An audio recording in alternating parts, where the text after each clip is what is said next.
And now today.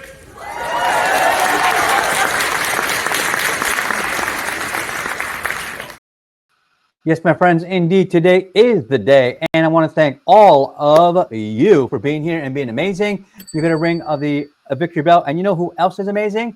My next guest. Let me tell you all about her. The amazing Sue Wilhite. She is the resource activator. She's a professional speaker, master sound healer, and transformational systems expert who helps intuitive, empathic women break free from the emotional reward loop of failure and crash cycles, what she calls the lollipop loop. Try saying that fast 5 times. Now, drawing on a decades of experience in both high-tech system and somatic healing, Sue reveals how our bodies can become addicted to the relief we feel after things fall apart. Ooh, and why that pattern quietly sabotages our success. So, without any further delay, please welcome my best friend, my new bestie, Sue White, super talented, super beautiful, the one who walked to school uphill both ways in the snow, barefoot, the one, the only Sue Wilhite.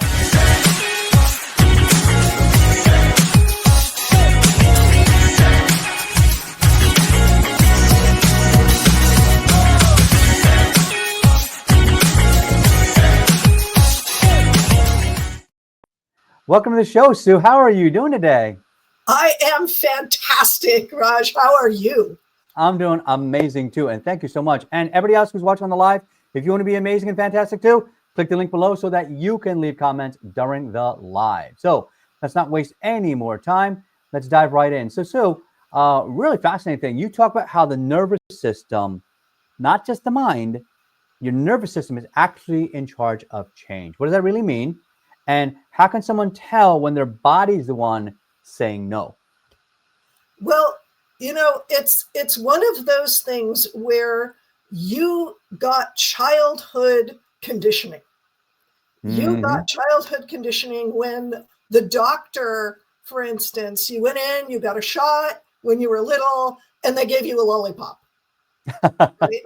And so you got to associate pain, fear, all that good stuff with, ooh, sweet candy. So there was an interesting little correlation there. But you also have the normal childhood stuff. Children, particularly young children, 1, 2, 3, they're not in control of their environment and things are scary. And the more intelligent you are, the scarier things are, right? So you got this fight or flight thing going on in your body, and you're worried about monsters under the bed. Right. Gotcha. Okay. So and then you grow up. So when we talk about transformation, a lot of people think that mindset alone is enough. And you know my beliefs on that. I talk about mindset as in mindset in cement. So it's not enough. So how would you describe it? Like, why isn't positive thinking enough to create real transformation? Like, what is it that we should be doing instead? So mindset is great. Mindset is fabulous. Affirmations, totally a fan. I've been a fan of Louise Hay and affirmations for decades. Absolutely love them. The problem is that you've got your own decades of negative thinking to overcome. Programming. And this fight or flight nervous system response. Yeah. And so you need to address those fears and those that I hate to call them negative because they're not negative. They're there to serve you. They're there to keep you safe. Yeah. And so you need to address those rather than just going, I'm going to make $1 million next week. I'm going to make $1 million next week. Your nervous system is going, yeah. Well, you know what it is also, like a lot of us, we see all this stuff, all these fake hype artists on the internet, and I'm not a big fan of that. I don't hype anything. I always tell people pretty straightly as it is. I always say, like, I'm the tough love teacher and the tough love coach. I treat my clients like a parent would say. I'm going to tell you, you're not going to get rich in 2 weeks. You're not going to make $1 million, and there's no easy button. I mean, I got the victory bell, but that's not the easy button, right? You got to put in the time, the work, the effort, and the blood, sweat, and tears it takes to build something up. You're not an internet business. You're a business that happens to use the internet. So you still have to learn to become a business owner first. And so as a result, a lot of people, they don't realize that transition from consumerism mindset to a like business owner that has an ROI mindset. And for those that don't know what that is, that ROI is the return on investment, is a big shift from someone who has never done that before. Now, I've owned multiple businesses before. I've owned my own brick and mortar karate school. I've also been part owner of a company that we sold off for $30 million and got bought out by J&J. So I've done a lot of big things in the past. And guess what? You'll learn a lot about being a business owner. And it's not the same as buying stuff off the shelf at Walmart and just looking for the cheapest price. It's not the way you do business. It's more about the return on that investment of what you do and how you build up the team better, cheaper, faster, but within reason, because what you're doing is you have to shift everybody's ability to do the job and be more productive. So what's really happening in the body when we talk about procrastination, because a lot of business owners procrastinate when they're trying to move forward. So what is it that we say to ourselves, an internal self-dialogue, when we say that we're stuck? So a lot of times what ends up happening is, let's say that you want to do an Instagram ad or, Right. YouTube ad, you want to do a video. Everybody's saying, oh, do videos. And there's a couple of things going on there, but mostly what happens is that we're afraid of it. We're terrified of it. And Yep. you can talk all you want. I know that feeling. Right. And you then, when you don't do it, you start doubling down on that horrible self-talk of, oh, I'm so stupid, I just can't do this, da da da da da.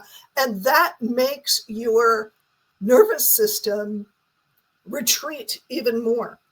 You've literally got fight or flight, and you're choosing flight. Yeah. You're choosing to back off from that. Yeah.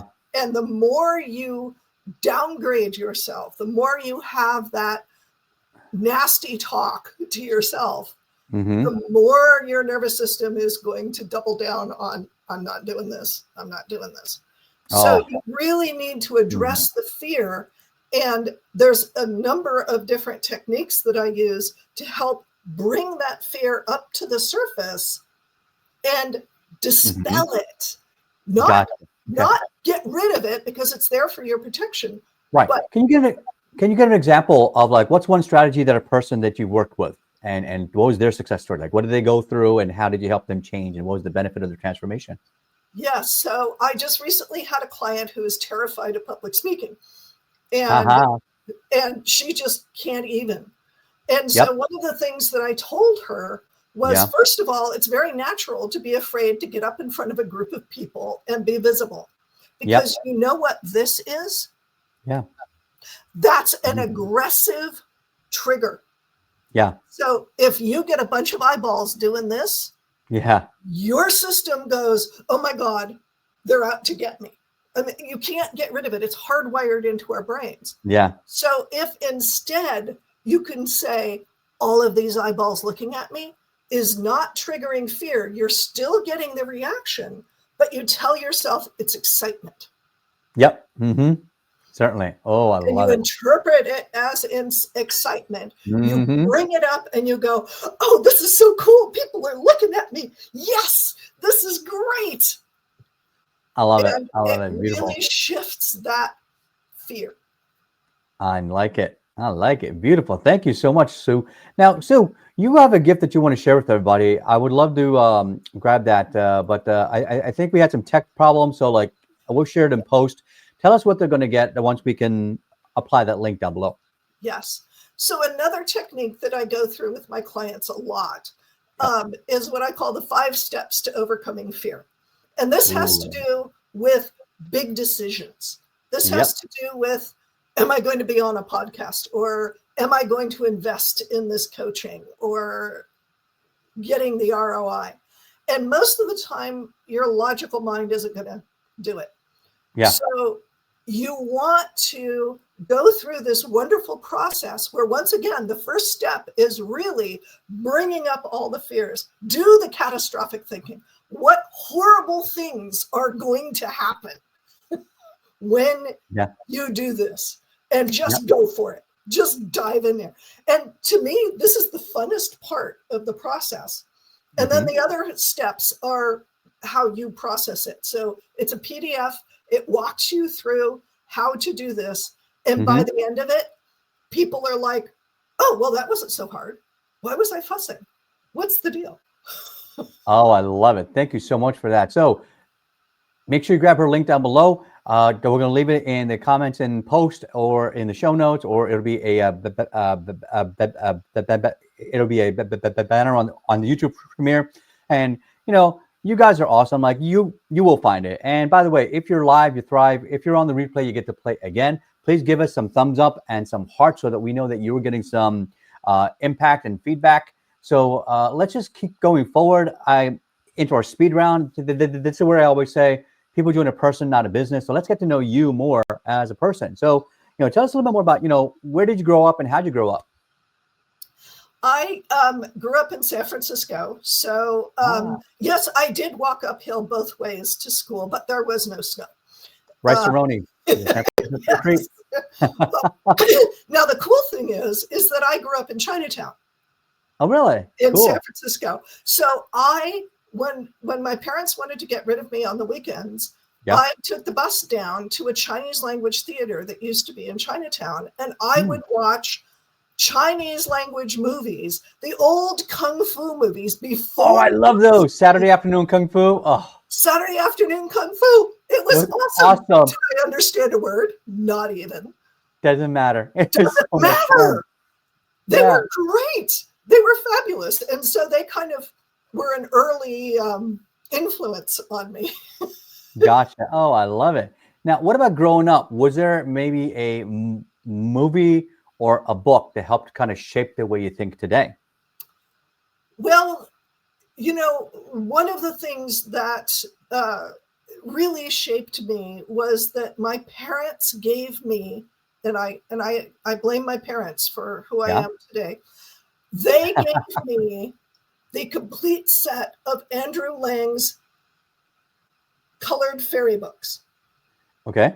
The blue fairy book, the green fairy book, the red fairy book, the brown fairy book, they're all there. And Andrew Lang collected fairy tales from all over the world.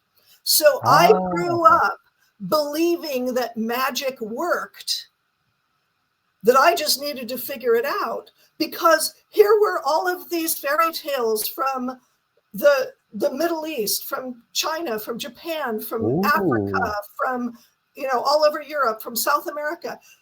It obviously was everywhere. That's interesting. Oh, I may have to get those myself.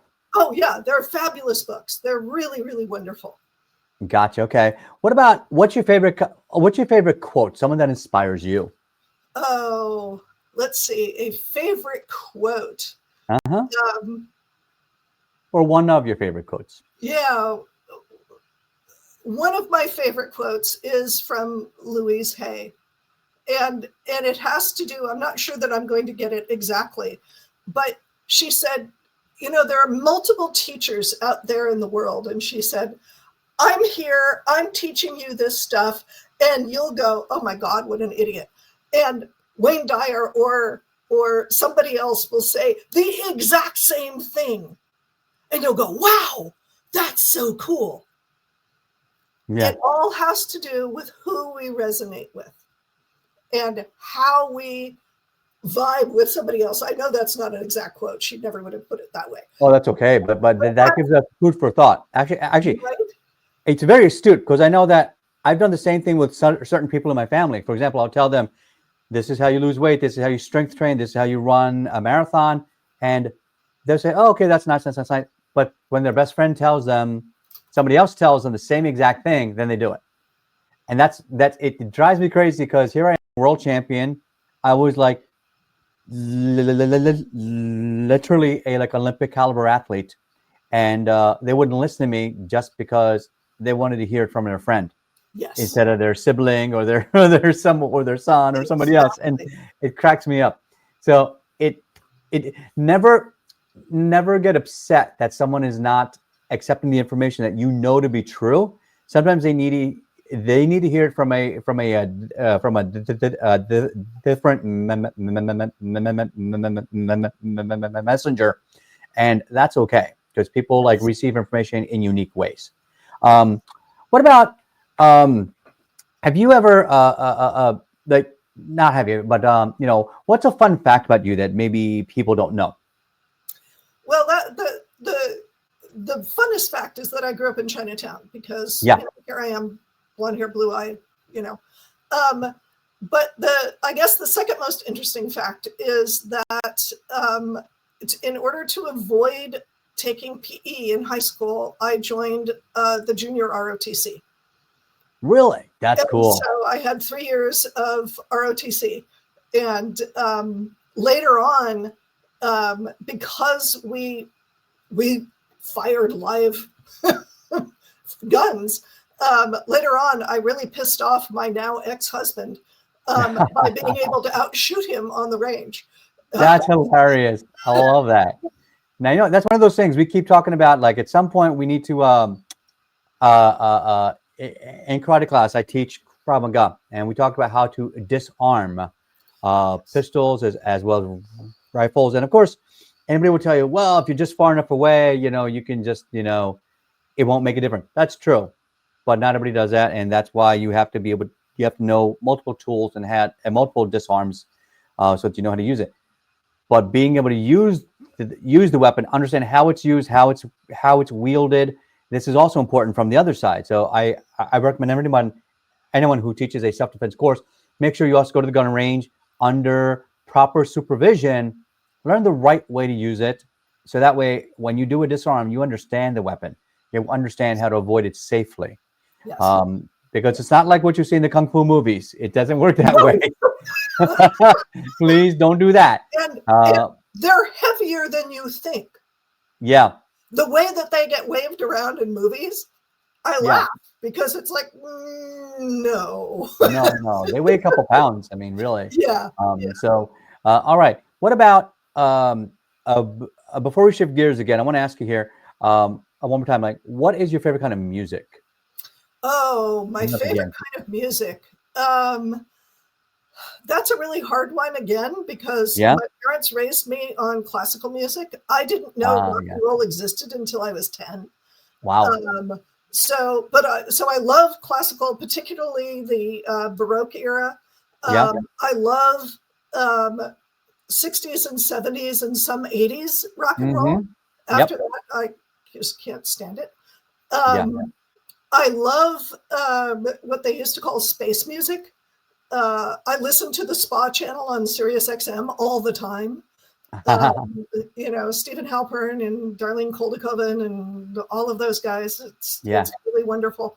So, it's really tough to say what kind of music do you like.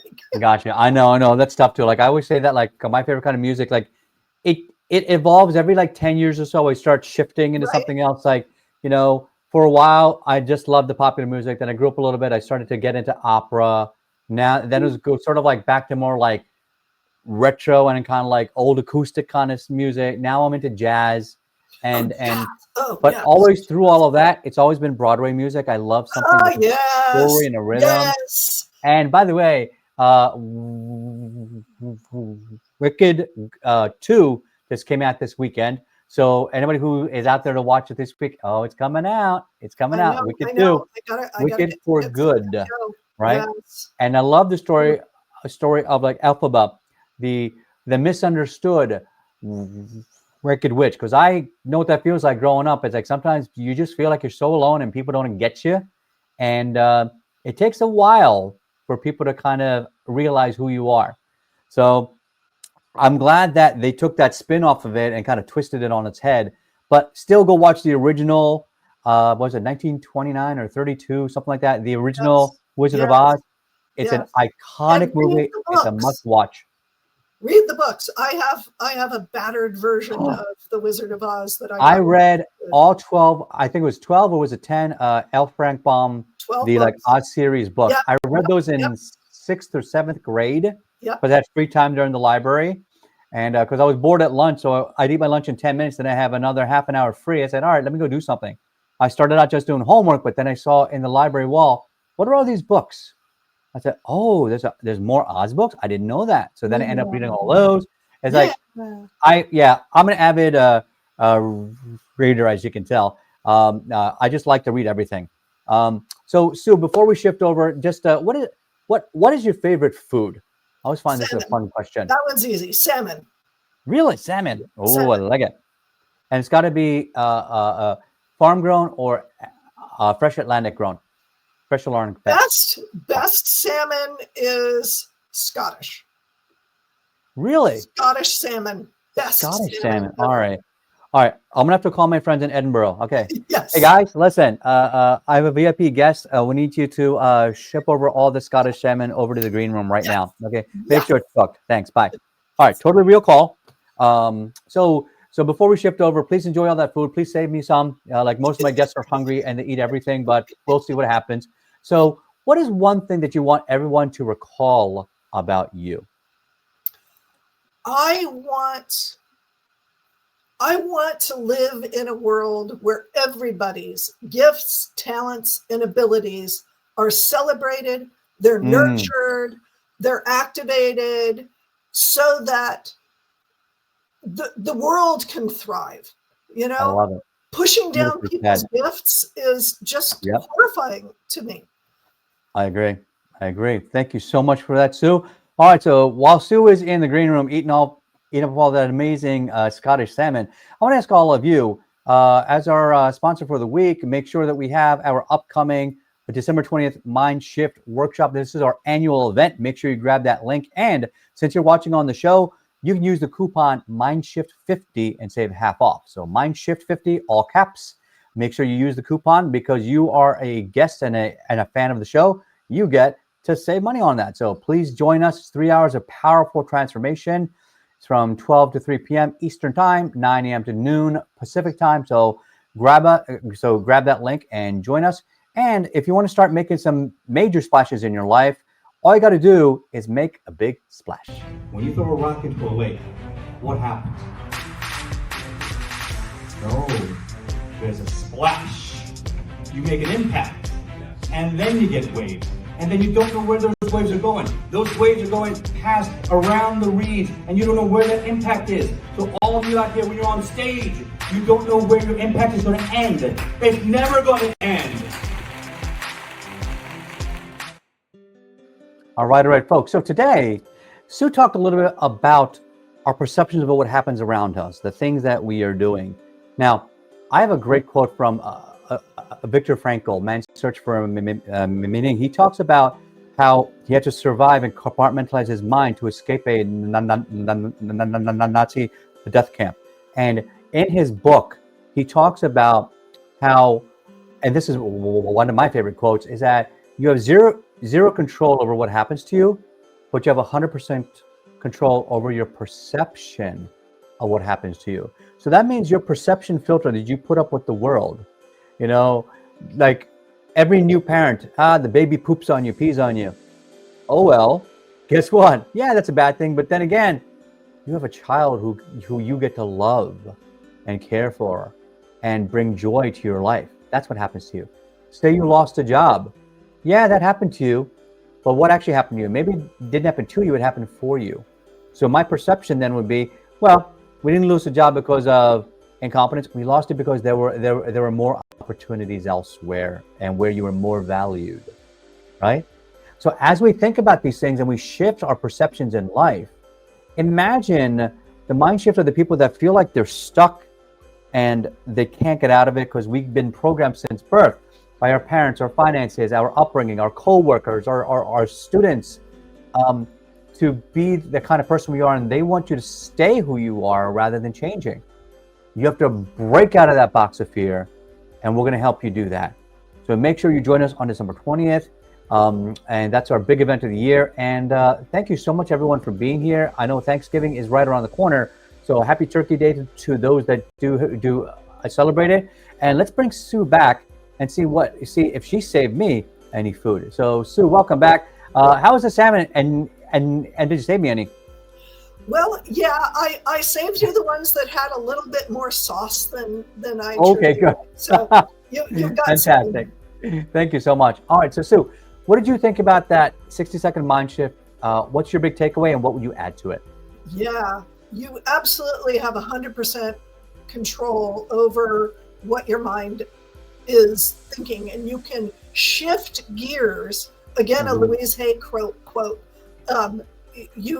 It's only a thought, and a thought can be changed. It's a thought. And the trickiest thing, here's where I would go forward with it. The trickiest thing is noticing that thought. Ooh, I like that. Okay, ring the bell for that. Yeah. Nice. Noticing it, being aware. So you're saying that self-awareness makes such a difference, doesn't it? Huge difference. I love it. All right. Thank you, Sue. You've been an amazing guest. And the final question today is, if someone gave you a blank check with unlimited resources, what is your grand vision to change the world? Well, it goes back to what I would want the world to be. Yeah. My grand vision would be going around and unlocking everybody's superpowers and having the people who are angry or sad or miserable raising their vision of the world and what they're capable of, and letting them bring those talents into the world, because we're all suffering because we're not there. Beautifully said, Sue. Thank you so much, Sue. You've been amazing. And for all you guests that have been watching live, you thrive, and on the replay, you get to play again. Don't forget to like, subscribe, and to follow the channel. Make sure it helps us to grow our list and to create more impact for the world. So please make sure you do that. And Sue, you've been an amazing guest. Thank you so much. We will share your link down below. And for everyone else that's been here, thank you so much. I appreciate you. I'm Coach Raja. As always, don't fake it till you make it. Instead, believe it and become it. And we'll see everybody on the next show. Bye-bye. Thank you.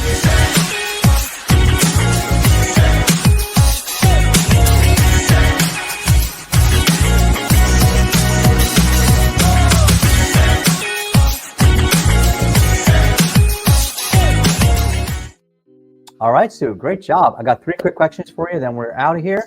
Number one, just why did you want to be on my show today? Why here? Because you and I have so much in common. Just listening to you on the power pitching with Gary, it was like, I want to know you. I do want to be besties because absolutely, yes. We have so much in common. I make new best friends everywhere I go. No. I like it. Thank you. And what was your biggest takeaway from the show today? My biggest takeaway is how you conducted the show. Yeah. I really liked the flow of it and how you did that. You equally celebrated me and yourself. You did not put yourself in the background, which I see with a lot of interviewers, or you didn't push yourself so much forward that the guest kind of vanishes. So you did a brilliant job of balancing that. Thank you so much. That was very astute, because what I really try to do is I try to make this a partnership. Yes. And that's the way I want to work with everybody going forward, is that this is not a one and done. We are best friends forever. And I want to find other ways for us to uplift each other going forward. Really be that servant leader that the world needs. And so if I'm doing that, great. And if I make mistakes along the way, so be it. We're going to keep on going. It's not going to stop me anyway. Yes. All right. Is in the right place. Al, thank you. And so finally, on a scale of 1 to 10, how much would you recommend me to somebody else's stage? 10. Easily. Beautiful. I love it. Thank you so much, Sue. You've been amazing. Podcast crew knows what to do from here, and we are officially out of here.